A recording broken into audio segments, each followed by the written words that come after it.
G'day guys, X-Ray Racer 1 here, and this is part 2 of the Tamiya TT01 Racing Truck build series. Now part 2, we are starting with the build, and it's going to be probably a fairly short video.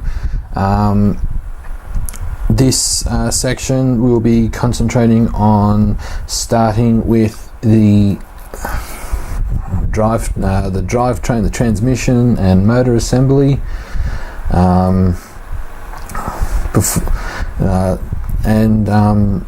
it'll be consisting of putting the motor, drive shaft in and spur gear.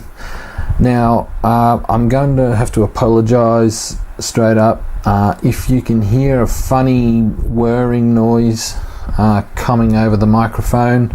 I have my little fan here going away.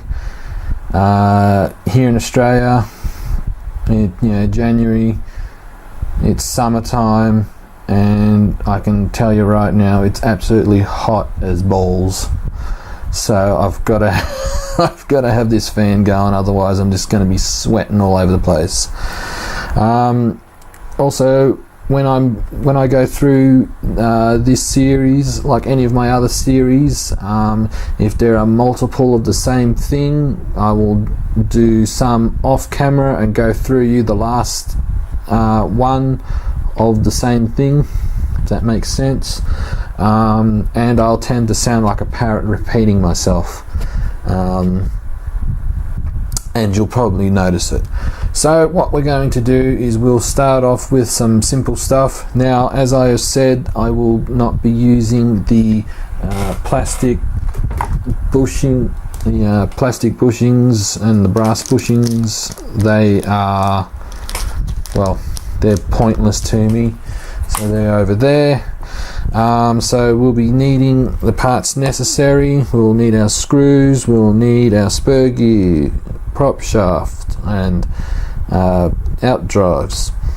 Also, we will need our motor. If I just remember where I put that, I had a motor here somewhere.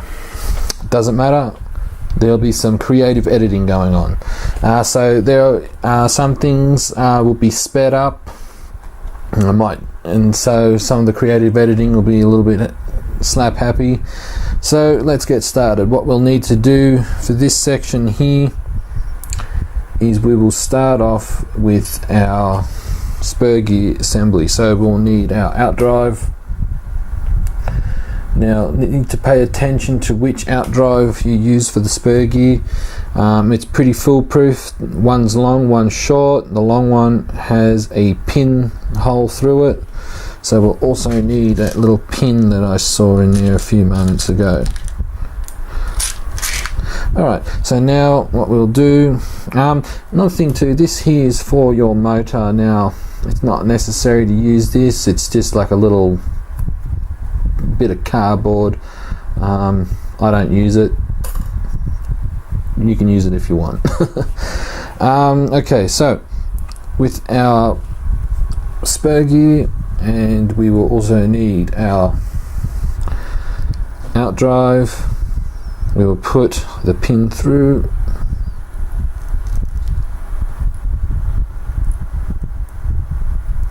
Wouldn't hurt to use a pair of pliers. Damn it.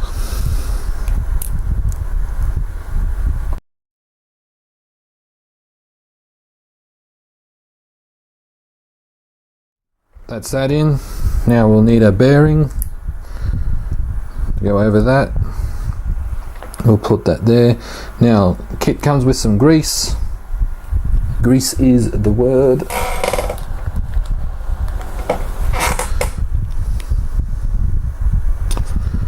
And of course, it has to explode all over the place.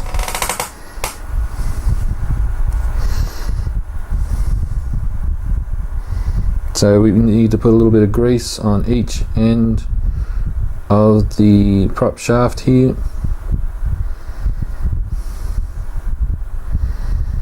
Doesn't have to be a ton of grease, but just enough to keep it lubed.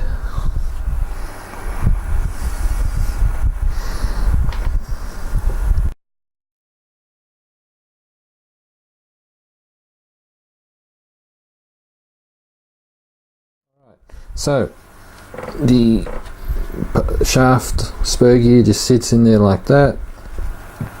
Now what we'll do is we'll put our prop shaft in. Now don't worry about this part here, guys. There's no bearing in there at the moment. The bearing will go in through there, I hope. That'll be at a later stage. So now what we'll do is we'll put our battery posts in. Going by the shape of it, can only go in one way. I don't know why they made it like that.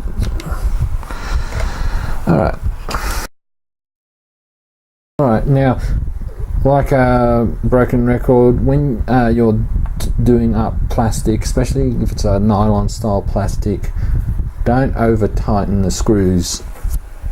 As a broken record, you'll end up stripping the plastic.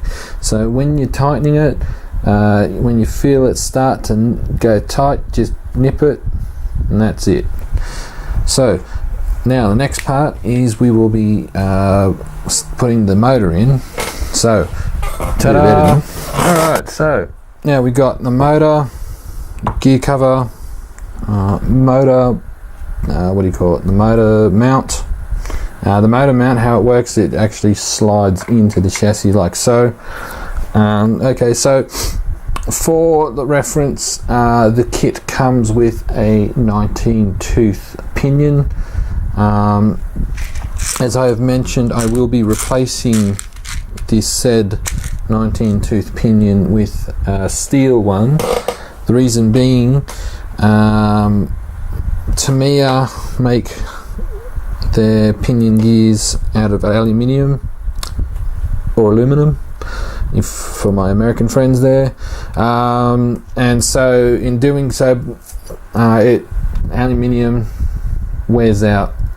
You'd think it'd be fairly resilient, but yeah, it wears out even against plastic. So just for building, I will be using the kit pinion, but I will be using a Robinson Racing steel pinion. It's on its way, but I'll be using one of those instead for racing. So now we need our necessary parts. So what we'll have to do now is get the motor ready to be mounted to the chassis. Now you need to take note of the orientation of the motor mount plug, I guess you could call it. If you look closely, there's a little notch here, and the notch faces outward to the chassis. So here is the rear of the chassis. The notch here faces outwards, so it'll be facing outwards of the chassis. So now with the 19 tooth pinion, you want to line it up so it will fit, and we will make sure you use the not the self-tapping screws, but the machined screws. There's the one. I'm gonna find it. Seriously.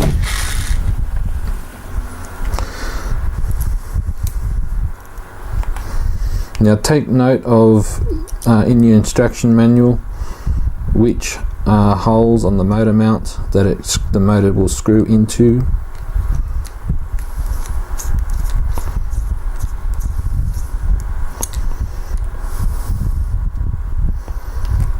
Make sure you're putting it into the right hole. That's what she said. Just give it a test fit. See how it goes. Don't be afraid to bend the motor solder tabs just so it will fit in, and like a glove, might just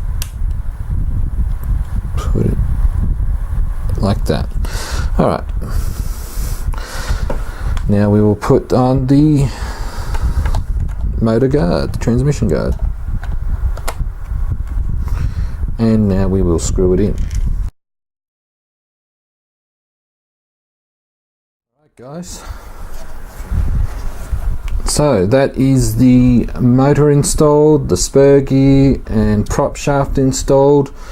Like I said, there'll be a bearing that will need to go in for the front outdrive here to the diff. That's not in yet, and like I said, if you look closely here, don't be afraid with the motor tabs to bend them so it will fit in.